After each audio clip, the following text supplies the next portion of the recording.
let's say you want to remove our main subject with this person from that background.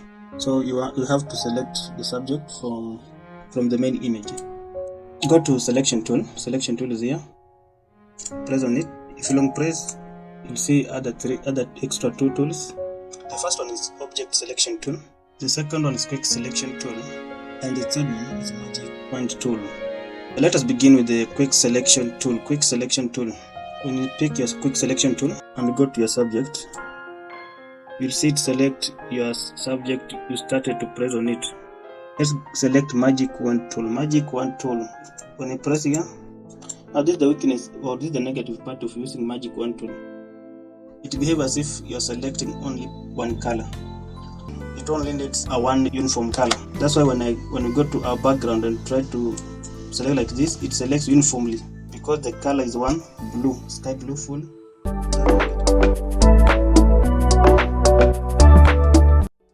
Go to the third selection tool, which is object selection tool. This is how the object selection tool works. You press like this one, and release. You can see it selected only this part. Just try to mark on this side and release. You can see it only selects this part. You can conclude that magic wand tool and object selection tool can be difficult for you to use them to select the object or the subject because they are not selecting uniformly the way you expect. Even on the background, you can see how it behaves. It's not picking the larger part you anticipated. But the best one on the three is always the quick selection tool. Quick selection tool is the best one, and you'll be using it in most cases.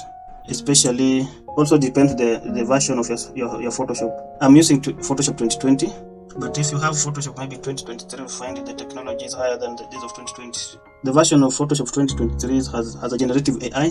It makes work of selecting object to be simpler. So that's how you use your quick selection tool. After selecting your subject, always make sure you press Ctrl J, separate it from the main image. Just like that, you can now try to press different backgrounds. You can press any background you wish now here. So you can change. Let us use the cloth color as the background and see how it looks like that one. You can just change something like this. I can see your image. You can now place anything on the background. That's for today, guys. I hope you have learned something. Always make sure you subscribe, like, turn on notification button for you to be alerted when I upload the next tutorial. Thank you for watching.